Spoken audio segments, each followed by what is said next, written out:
fragment. Danger close.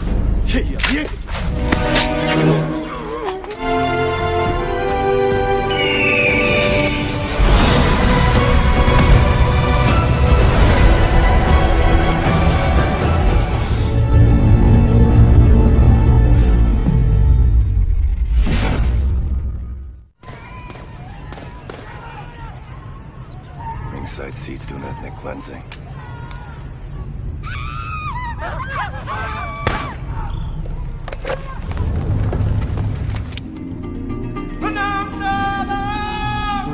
Halo kawan, bagaimana kabar kalian? Saya doakan semoga selalu sehat dan bahagia dimanapun kalian berada.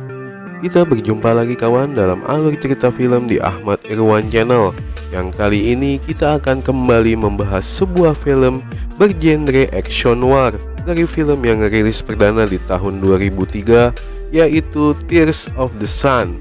Film yang disutradarai oleh Anthony Fuqua ini diperankan oleh banyak bintang-bintang papan atas Hollywood seperti Bruce Willis sebagai A.K. Walters, Monica Bellucci sebagai Lena Kendricks, Peter Mensah sebagai Terwase, dan banyak bintang lainnya. Jadi untuk mengetahui seperti apakah keseruan ceritanya, maka tanpa berlama-lama lagi kita langsung saja ke alur cerita filmnya. Setelah pesta demokrasi selesai di negara yang memiliki jumlah penduduk sekitar 120 juta jiwa ini dan 250 etnis, maka terpilihlah Presiden Samuel Azuka sebagai pemimpin baru dari negara yang dijuluki raksasa Afrika tersebut. Namun karena negara ini memiliki konflik kemanusiaan yang sudah berkepanjangan dan berlangsung lama antara dua suku besar di Nigeria, yaitu suku Fulani yang berada di utara dan suku Igbo di selatan Nigeria, maka ketika Presiden Samuel Azuka terpilih, terjadilah kudeta berdarah yang dipimpin oleh seorang jenderal militer bernama Mustafa Yakubu yang berasal dari suku Fulani, yang mana kudeta militer tersebut dengan cepat menyebar ke berbagai wilayah di Nigeria.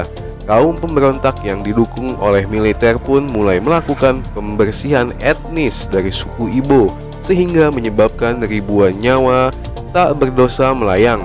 Sedangkan untuk mereka yang selamat dengan terpaksa harus mengungsi ke wilayah-wilayah perbatasan.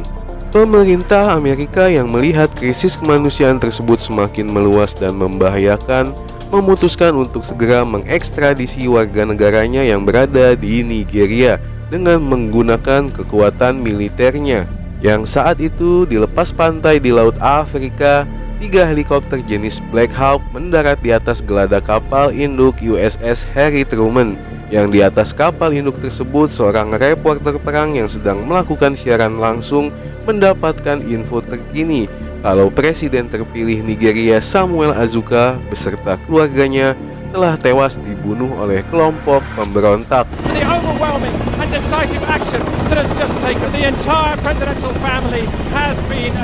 Kemudian dari salah satu helikopter tersebut keluarlah satu tim elit Angkatan Laut Amerika, Navy SEAL, yang baru saja dengan selamat mendarat di atas kapal induk setelah selesai melaksanakan tugasnya, yaitu mengevakuasi Duta Besar Amerika beserta para stafnya. Tim khusus penyelamat Navy SEAL yang terdiri dari Letnan A.K. Walters sebagai pemimpin tim beserta 7 anggota timnya, yaitu Red, Z, Doc, Leg, Flo, Silk, Slow, dan Flea, langsung disambut oleh pimpinan operasi penyelamatan warga Amerika yang berada di Nigeria, Kapten Bill Rhodes, yang meminta mereka untuk menyiapkan kembali perbekalan untuk 3 hari ke depan karena mereka akan kembali mendapatkan tugas baru. Di ruang komando di kapal induk USS Harry Truman, Kapten Bill Rhodes membriefing para pasukannya yang akan kembali menjalankan tugas baru, yang kali ini mereka akan terbang jauh ke pedalaman hutan di Nigeria untuk menjemput 4 orang warga Amerika yang menjadi relawan di pedalaman hutan Nigeria. Keempat orang tersebut adalah relawan internasional yang terdiri dari seorang pastor, dua orang biarawati, dan seorangnya lagi adalah ahli medis bernama Dr. Lina Fiora Kendricks, yang posisi terakhir mereka berada di desa Yolingo di gereja Saint Michael Mission. Yang begitu mereka berhasil mengevakuasi, tim diminta untuk mengawal mereka hingga ke daerah aman di perbatasan Kamerun. Dengan menggunakan pesawat angkut personil C2 Greyhound, tim Letnan Waters melakukan infiltrasi udara pada malam hari untuk menghindari kontak dengan para pemberontak bersenjata. Yang ketika itu di sebuah sungai di dekat gereja, tiba-tiba saja muncul dari dalam air seorang tim Navy SEAL, yaitu Letnan Waters, yang langsung membekap seorang perawat yang akan mengambil air. Gentlemen, 3 minutes out.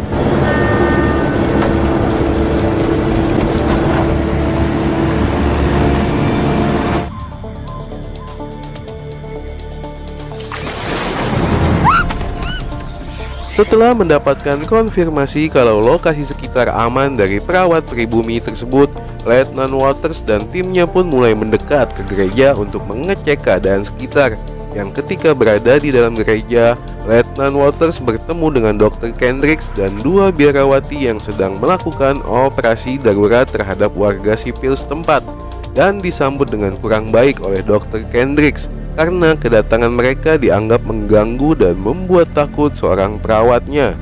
Letnan Waters yang menyampaikan tujuan mereka ke Dr. Kendricks diberi syarat oleh Dr. Kendricks jika ingin mereka mengikuti kemauan Letnan Waters untuk segera pergi dari tempat tersebut, yaitu dengan membawa serta semua pengungsi yang berlindung di gereja. Letnan Waters yang awalnya keberatan dengan permintaan Dr. Kendricks tersebut, akhirnya dengan terpaksa menyetujui syarat dari Dr. Kendricks setelah dia melapor ke atasannya, Kapten Bill Rhodes. Yang keesokan paginya, rombongan pengungsi gereja pun mulai bergerak masuk ke hutan menuju ke wilayah perbatasan Kamerun untuk mengungsi. Yang sayangnya, pastor kepala dan 3 orang biarawati justru memutuskan untuk tetap tinggal di gereja karena mereka tetap harus merawat para pengungsi yang dirawat di dalam gereja, walau keselamatan mereka terancam oleh para pemberontak yang bergerak menuju ke tempat mereka. Para pengungsi yang dikawal ketat oleh tim Navy SEAL Letnan Waters terus berjalan tanpa henti menembus belantara hutan hujan Nigeria karena untuk mengejar waktu penjemputan di lokasi yang masih jauh dari posisi mereka berada sekarang. Yang begitu menjelang malam, Dr. Kendricks pun meminta waktu istirahat sejenak agar dia dan perawatnya mengistirahatkan para pengungsi yang kelelahan. Yang ketika itu, Lake yang bertugas menjaga parameter terluar dari posisi para pengungsi melaporkan kepada atasannya Letnan Waters kalau dari posisinya berada terlihat dari kejauhan pergerakan gerombolan para pemberontak yang akan segera mendekat dan melintasi posisi mereka. Mendengar laporan Lake, Letnan Waters pun langsung meminta kepada Dr. Kendricks untuk mendiamkan para pengungsi anak-anak apapun caranya segera, karena tidak lama lagi para gerombolan pemberontak akan melintas. Yang benar saja, setelah para pengungsi dan tim Letnan Waters bersembunyi, tidak lama melintaslah gerombolan para pemberontak yang masing-masing dari mereka menenteng senjata serbu jenis AK-47 di bahu dan tangan mereka, melintas tepat di depan mereka.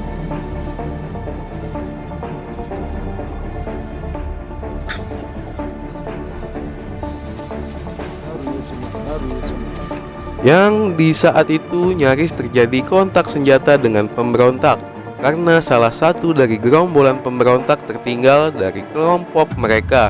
Yang beruntungnya di saat itu dengan cepat, Letnan Waters langsung membunuh pemberontak tersebut dengan cara menikamnya dari belakang menggunakan pisau belatinya.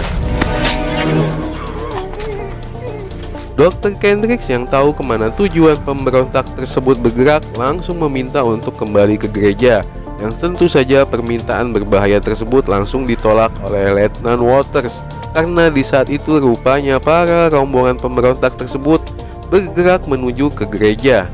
Yang ketika pada pagi harinya mereka pun tiba di gereja dan tanpa ampun mereka langsung membantai habis para pengungsi gereja. termasuk pastor kepala dan 3 orang biarawati yang merawat para pengungsi. Yang teriakan para pengungsi tersebut membuat burung-burung di sekitar Letnan Waters terbang ketakutan. The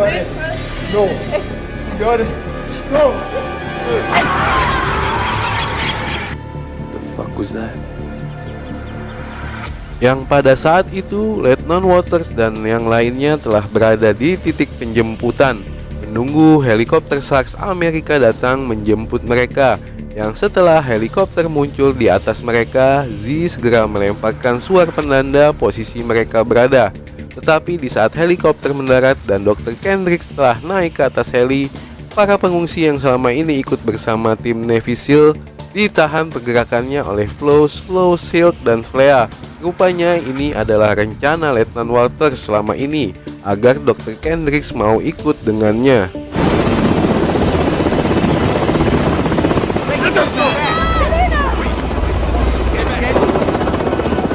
Lalu ketika helikopter telah mengudara dan tepat berada di atas gereja, salah seorang pilot helikopter memberitahu kepada Letnan Waters untuk melihat pemandangan mengerikan di bawahnya, di mana dari atas helikopter terlihat jelas banyak mayat bergelimpangan tak bernyawa dengan kondisi yang mengenaskan, dibantai habis oleh para kelompok pemberontak tanpa ampun. Lieutenant Waters, starboard side.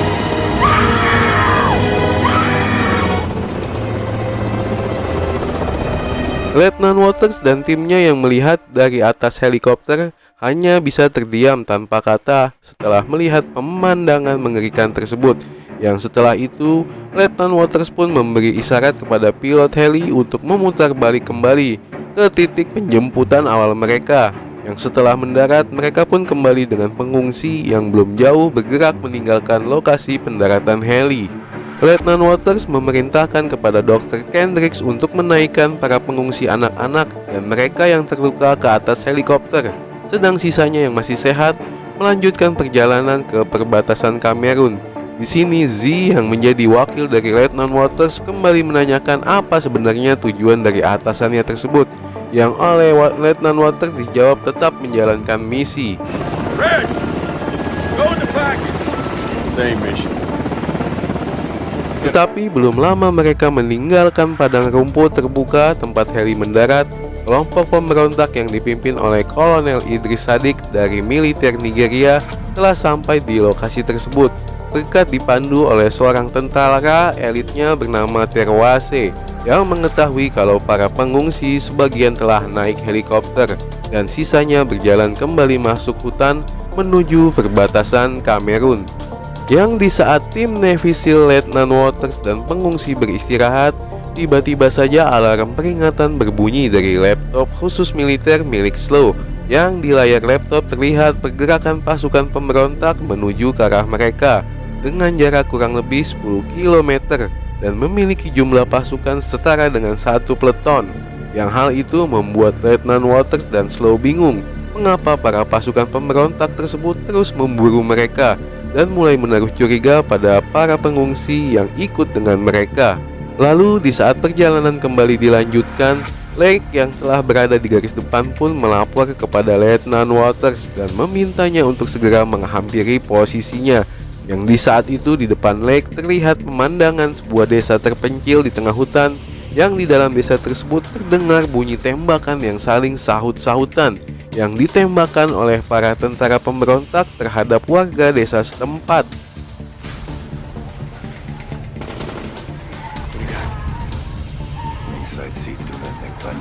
Melihat pembersihan etnis sedang terjadi di depan mata mereka sendiri, Letnan Waters pun langsung mengeluarkan alat peredam dan memasangkan ke pistolnya. Yang hal tersebut segera diikuti oleh timnya. Dan tanpa banyak bicara, Letnan Waters segera membagi timnya menjadi 2 dan meminta mereka melakukan operasi senyap menyusup masuk ke dalam desa.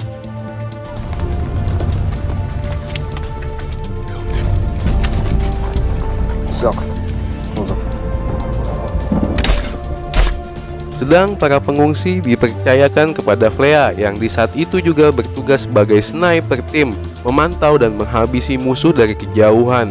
tim Letnan Waters yang terbagi atas tim merah dan tim emas mulai menghabisi satu persatu para pasukan pemberontak dengan cepat dan senyap, tanpa menyisakan satu tentara pemberontak pun yang masih bernafas. Clearing.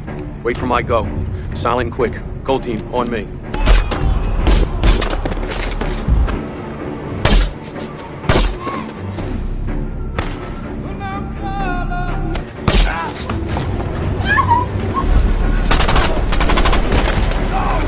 Yang di malam harinya di dalam kegelapan hutan Nigeria, tim dan para pengungsi pun beristirahat di balik rimbunnya vegetasi hutan hujan Nigeria.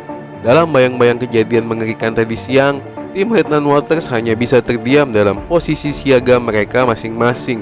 Yang di saat itu Dr. Kendricks pun menaruh hati kepada Letnan Waters karena tindakan beraninya dan menawarkan diri untuk mengobati luka di tangan Letnan Waters. Di pagi harinya, tiba-tiba saja Letnan Waters dikagetkan dengan kemunculan Flo yang berada di dekatnya, yang rupanya ada hal yang mendesak yang harus dilaporkan Flo kepada atasannya saat itu juga, di mana dari gambar pencitraan data satelit yang berada di laptop Flo memperlihatkan pergerakan pasukan pemberontak yang mengejar mereka tanpa henti pada malam hari. Yang hal tersebut semakin menambah kuat kecurigaan Letnan Waters terhadap para pengungsi, di mana di antara pengungsi dicurigai terdapat seorang anggota dari pasukan pemberontak yang menyamar di antara pengungsi. Yang setelah dikonfirmasi dari Dr. Kendricks, barulah diketahui kalau 3 hari sebelumnya terdapat 3 orang pengungsi yang baru bergabung, di mana salah satunya bernama Gideon, yang juga teman baik dari Dr. Kendricks.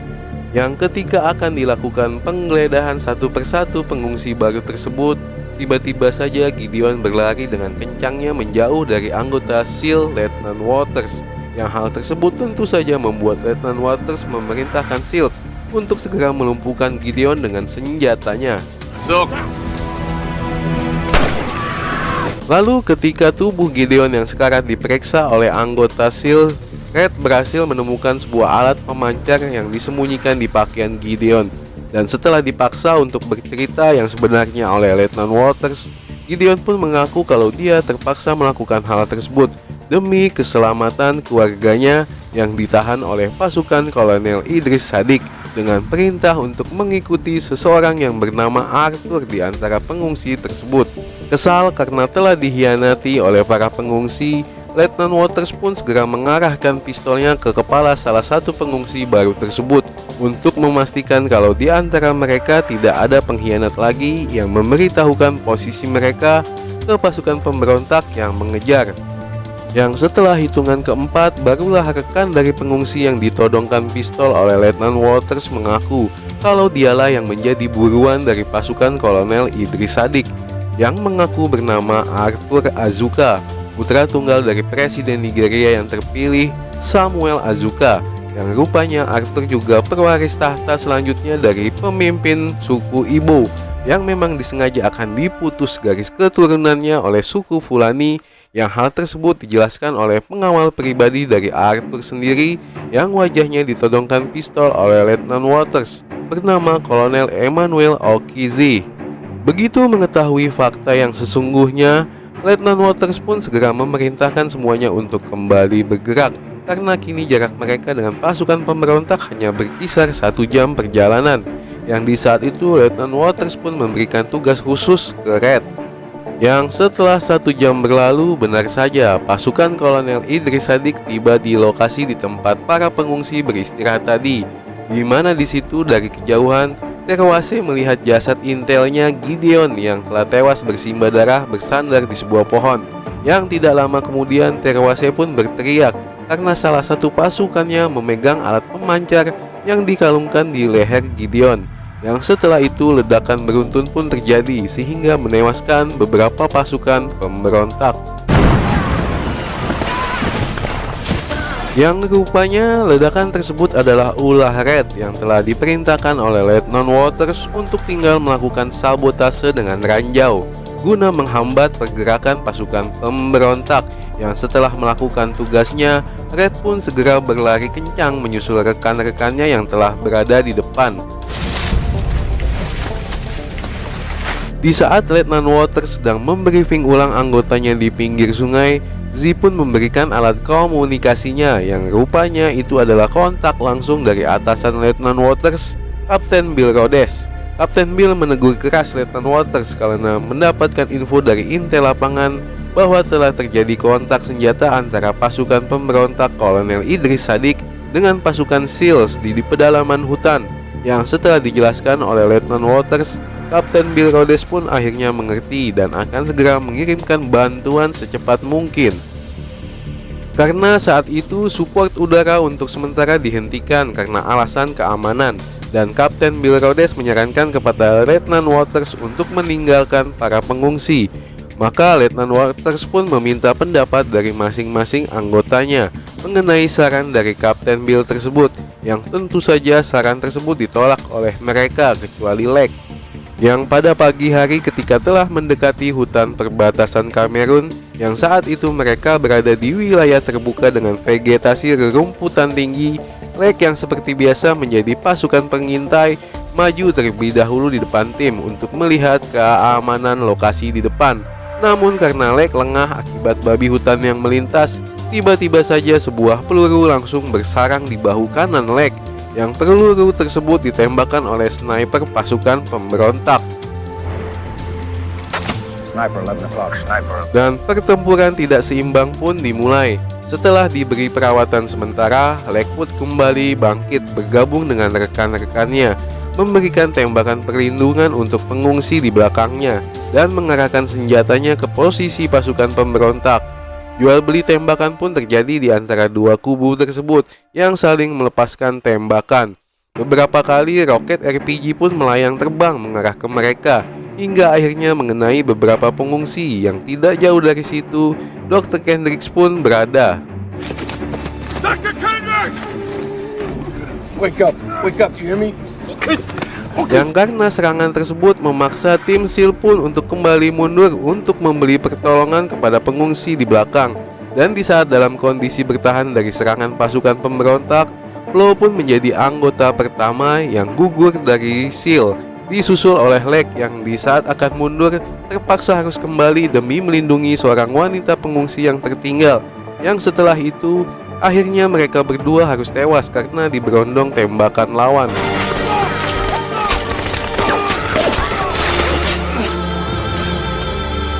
Sedangkan di geladak kapal induk USS Harry Truman, dua jet tempur F-18 Hornet pun segera lepas landas untuk memberi dukungan serangan udara ke posisi Lieutenant Waters dan timnya berada. Lalu dari balik pepohonan pisang, anggota Terwase yang membawa roket RPG di tangannya mengarahkan tembakan roket RPG-nya ke posisi Dr. Kendricks berada, sehingga tembakan tersebut melukai tubuh belakang Dr. Kendricks, yang dengan terpaksa Lieutenant Waters harus membopongnya, walau saat itu tubuhnya juga terluka terkena tembakan. Lalu kembali lagi anggota SEAL dari Lieutenant Waters gugur, di mana di saat mempertahankan posisinya, Flea tertembak tepat di lehernya yang langsung membuatnya tewas seketika. Setelah itu disusul oleh SEAL yang tewas tertembak beberapa kali di tubuhnya saat akan melintasi sebuah sungai.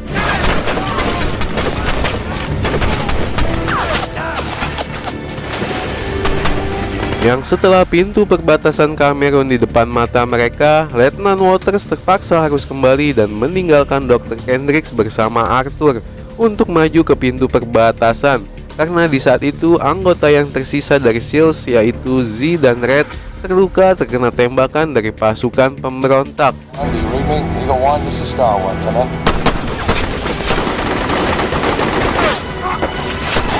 Mereka pun terpaksa harus bersembunyi di balik semak ilalang karena di saat itu amunisi mereka mulai menipis dan hampir semuanya mengalami luka yang cukup parah, kecuali Doc yang saat itu terus merawat Z yang mulai kehilangan kesadarannya.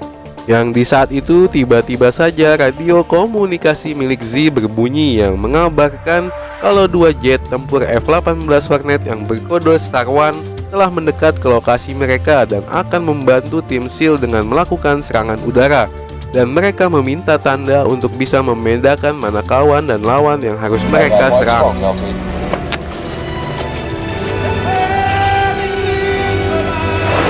Begitu bom asap dilemparkan oleh Doc untuk menandakan posisi musuh, Dua jet tempur Hornet tersebut langsung memberikan hujan bom ke posisi pasukan pemberontak berada, sehingga dalam sekejap para pasukan Kolonel Idris Sadik tersebut tewas terbakar karena ledakan bom.